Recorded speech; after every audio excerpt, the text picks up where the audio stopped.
అందరికీ నమస్కారం. Welcome to my channel. ఈ వీడియోలో ఏపీ ప్రభుత్వ ఉద్యోగులకు, పెన్షనర్లకు పెండింగ్ బకాయిలతో పాటు ఐఆర్ ప్రకటన, ఈ దసరాకి గుడ్ న్యూస్ అండి. క్యాబినెట్లో చర్చించే అంశాలు గురించి వీడియోలో తెలుసుకుందాము. వీడియోని ఎక్కడే కానీ స్కిప్ చేయకుండా ఎండ్ వరకు చూడండి ఫ్రెండ్స్. అప్పుడే ఇన్ఫర్మేషన్ పూర్తిగా అర్థమవుతుంది. అలాగే వీడియో చూస్తున్న ప్రతి ఒక్కరు వీడియోకి లైక్ చేయండి. ఈ వీడియోని తోటి ఉద్యోగ పెన్షన్ మిత్రులతో అయితే షేర్ చేయండి. కొత్తగా మన ఛానల్ చూస్తున్న వారు సబ్స్క్రైబ్ చేసుకున్నట్లయితే దయచేసి మన ఛానల్ని సబ్స్క్రైబ్ చేసుకోండి. దీని ద్వారా నేను చేసే లేటెస్ట్ వీడియోస్ అన్ని మీ వరకు రీచ్ అవుతాయి. ఫ్రెండ్స్, ఈ నెల 10న అయితే క్యాబినెట్ భేటీ జరగనుంది. ఇంకా విషయానికి వచ్చినట్లయితే ఏపీ మంత్రివర్గ సమావేశం అనేది ఈ నెల 10వ తేదీన జరగనుంది. దసరా వేళ జరుగుతున్న ఈ సమావేశంలో పలు కీలక నిర్ణయాలకు ఆమోదముద్ర వేయనున్నారు. అందులో భాగంగా వాలంటీర్ల సేవల కొనసాగింపుపై ఈ భేటీలో నిర్ణయం ఉంటుందని సమాచారము. ఉద్యోగులకు చెల్లించాల్సిన బకాయిలతో పాటుగా పిఆర్సీ నియామకం అంటే 12వ పిఆర్సీ కోసం కమిషన్ను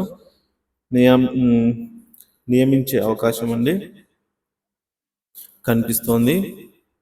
ఇక ఉద్యోగుల అంశాలపై అధికారంలోకి వచ్చి 4 నెలలు అవుతున్న వేళ మంత్రుల పనితీరుపైన అలాగే చంద్రబాబు సూచనలు చేసే అవకాశం ఉంది. ఇక ఉద్యోగులు తమ బకాయిలు చెల్లించాలని ప్రభుత్వాన్ని కోరుతూ ఉన్నారు. ఈ సమావేశంలో పిఆర్సీ నియామకం పైన అయితే నిర్ణయం తీసుకునే అవకాశం ఉండబోతోంది.